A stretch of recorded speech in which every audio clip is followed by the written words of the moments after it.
ये जीडीपी -23.9% का मतलब क्या होता है? ये जीडीपी क्या होती है? अगर ये नहीं समझ में आ रहा तो बस इतना समझ लीजिए कि जीडीपी खतरे में मतलब आपकी जेब खतरे में। अभी भी आपको तरह तरह से भ्रमित करने की कोशिश की जाएगी, जैसे ये महामारी के कारण हुआ जिस पर किसी का बस नहीं था। और सुनिए, हम कोई अकेला देश थोड़े हैं जिसकी जीडीपी इन दिनों इतनी खराब है। हाँ, और ये भी हमने आत्मनिर्भर किया, लोकल फॉर वोकल के लिए आवाज उठाई। तो अब ये मैं आपको एक एक करके सिलसिलेवार तरीके से बताऊंगी और इन सभी सवालों के जवाब तर्कों के साथ दूंगी। तो पहला सवाल, क्या कोविड ने सिर्फ हमारे देश की ही अर्थव्यवस्था को इतना आहत किया है? तो इसका जवाब इस ग्राफ से आप समझ सकते हैं। जवाब है नहीं। कोरोना की वजह से विश्व भर में सभी अर्थव्यवस्था इस वक्त चरमराई हुई है, लेकिन क्या सभी अर्थव्यवस्थाओं को एक ही जैसे तरीके से चोट पहुंचाई है कोविड ने? तो उसका जवाब है नहीं। उसके लिए एक बार फिर ये ग्राफ देखिए। चीन, जहां से ये बीमारी आई है, उसको देख लीजिए, 3.2% पर ग्रो कर रहा है। और इसके अलावा अगर आप देखें तो Japan, US, Germany, Canada, Italy, France, UK और इंडिया एकदम नीचे की तरफ जा रहे हैं। और सबसे पुअर परफॉर्मर कौन है? इंडिया। अब मुझे ये डर है कि ये आंकड़ा जो आपको बहुत भयानक दिख रहा है अभी, ये और भी ज्यादा डरावना हुआ हो सकता है, यानी ये असली आंकड़ा नहीं है। ऐसा मैं क्यों कह रही हूं ये आपको आगे बताऊंगी, लेकिन उससे पहले आपको यह बता दूं कि सिर्फ G7 ही नहीं बल्कि G20 देशों में भी हम सबसे खराब तरीके से परफॉर्म कर रहे हैं। हम सबसे पिछड़े हुए हैं। और एक तो करेला ऊपर से नीम चढ़ा वाली स्थिति यह हो गई है कि ना तो हमने अपनी अर्थव्यवस्था को बचाने के लिए अच्छे ठोस कदम उठाए और ना ही हम इस महामारी को बाकी देशों के मुकाबले ठीक से हैंडल कर पाए हैं। अब दूसरा सवाल, क्या ये आत्मनिर्भर और लोकल फॉर वोकल से आगे आने वाले समय में स्थिति ठीक नहीं होगी? तो इसका जवाब है, आप फिर फंस गए ना। ये सब नारों का इस्तेमाल किया जाता है आपको भ्रमित करने के लिए, आपको ये दिखाने के लिए कि देखो देखो सरकार कितना काम कर रही है। उसकी हेडलाइन मैनेजमेंट हो जाती है और आपके जहन में सिर्फ वही नारे रह जाते हैं। लेकिन असलियत यह है कि जो करने की जरूरत ग्राउंड पर थी वो ठोस कदम सरकार ने नहीं उठाए हैं। अब आप सोचेंगे और आप ये भी मुझसे पूछेंगे कि ऐसा थोड़ा ही है कि इस दौरान हमारे किसी भी क्षेत्र ने या सेक्टर ने अच्छा काम नहीं किया।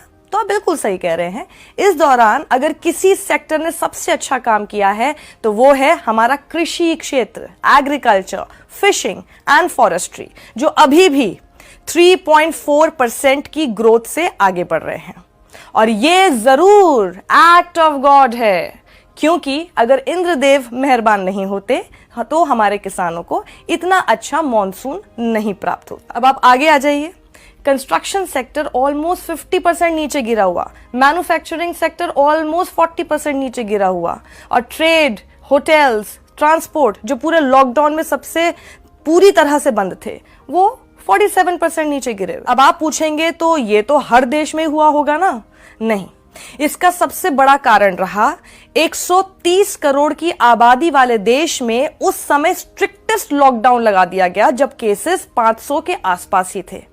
हमने अपने माइग्रेंट लेबरर्स को देखा था घर जाते हुए। इस दौरान जितने केसेस कोरोना के हमारे देश में नहीं थे, उससे ज्यादा तो हमने प्रवासी मजदूरों की मौत की खबर देखी। अब हो सकता है आप मुझसे ये पूछें कि ये तो पहली तिमाही है ना, इसमें लॉकडाउन था, अब देखिए सब अनलॉक हो गया, अब सब कुछ ठीक हो जाएगा, तुम जबरदस्ती का ऐसा डर पैदा कर रही हो।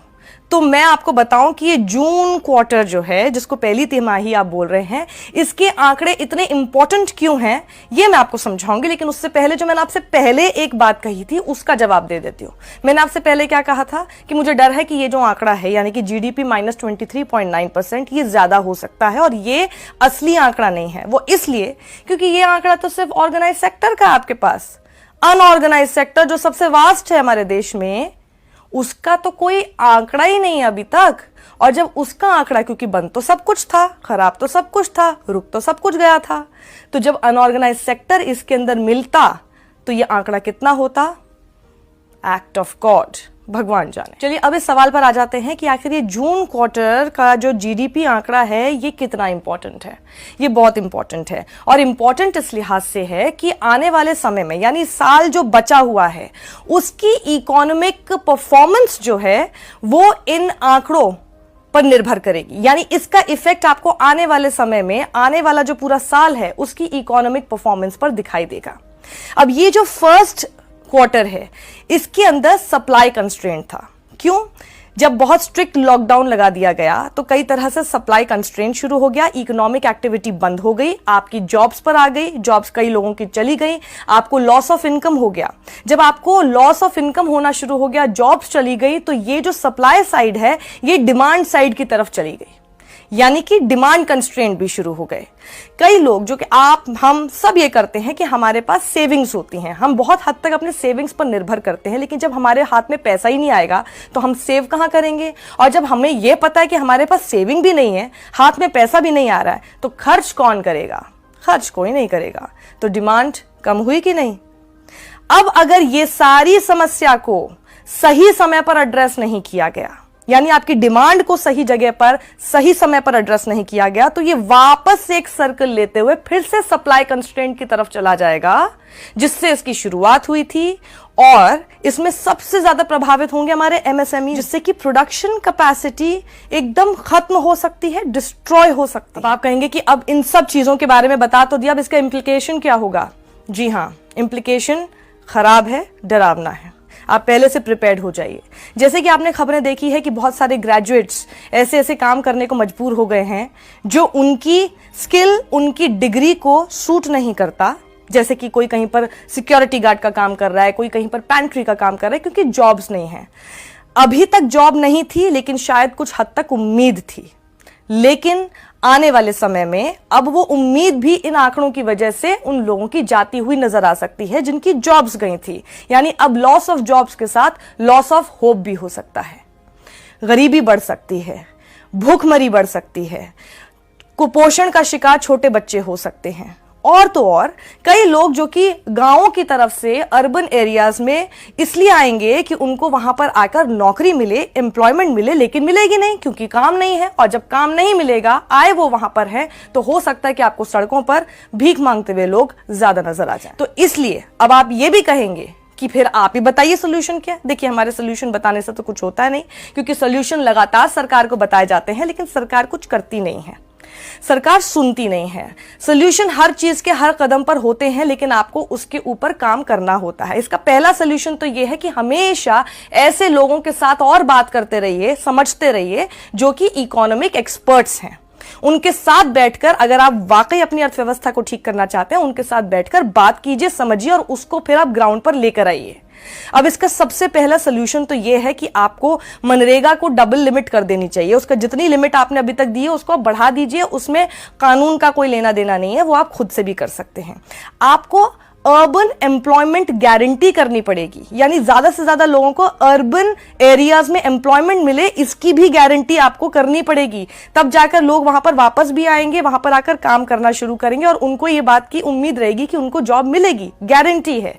इसके अलावा आपको लोगों की डिमांड बढ़ाने की तरफ काम करना पड़ेगा, और यही बात लगातार लॉकडाउन के समय विपक्षी पार्टियां भी कह ही रही थी। अगर आपको याद हो, जेब में पैसा डालिए, सीधे जेब में पैसा डालिए। वो 20 लाख करोड़ का पैकेज कहां है, बताइए ना, उसका क्या असर आप पर हुआ, कितना फायदा आपको हुआ, आप खुद ही समझ सकते हैं। तो सबसे पहले जेब में पैसा डालने की जरूरत है, तब जाके लोगों की खर्च करने की जो कैपेसिटी है वो बेटर होगी, उनके अंदर उम्मीद और होगी, और हाँ, थोड़ा सा वो सिक्योर अपने आप को जरूर फील कर सकते हैं। और साथ ही जिनके पास राशन कार्ड नहीं भी है, उन लोगों तक भी कितना ज्यादा एक्सेस पहुंचाया जाए, इस बारे में भी हमको सोचना पड़ेगा। कम से कम हमें यह सुनिश्चित करना पड़ेगा कि 80% हाउस होल्ड्स तक हमारी जो भी हम उन तक पहुंचाना चाहते हैं अपनी स्कीम्स, अपनी हेल्प, अपना सपोर्ट, वो उन तक तो कम से कम पहुंचे।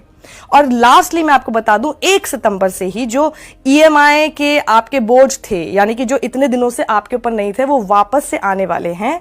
तो इसके ऊपर जरूर सोचना पड़ेगा कि इस मॉरेटोरियम को आगे भी एक्सटेंड करना पड़ेगा, क्योंकि अभी भी आपके हाथ में पैसा नहीं है, एक साथ बोझ आ जाएगा और ज्यादा दिक्कत आपके लिए हो जाएगी। तो अब आप सोचिए कि वो सरकार जो 2014 में इलेक्शन ईयर में डबल डिजिट ग्रोथ कर देंगे, डबल डिजिट ग्रोथ कर देंगे कहकर आई थी, डबल डिजिट तो हुआ लेकिन डी ग्रोथ। अब आप सोचिए, क्या ये वाकई एक्ट ऑफ गॉड है? या ये आपका अपना क्रिएटेड गॉड? बहुत मेहनत करते हैं, बहुत सारी रिसर्च करके आप तक उस बात को कैसे आसान भाषा में पहुंचाया जाए, ये सब करने की कोशिश करते हैं। और उसके रिटर्न में सिर्फ और सिर्फ मुझे आपसे एक चीज चाहिए कि मेरा यूट्यूब चैनल प्लीज सब्सक्राइब कीजिए, बेल आइकन को भी जरूर दबाइए, और इस वीडियो को अगर आपको पसंद आया और आपको लगता है कि ये ज्यादा लोगों की समस्या का समाधान है मेरा ये वीडियो, तो उनको भी शेयर कीजिए। नमस्ते, सत्यमेव जयते।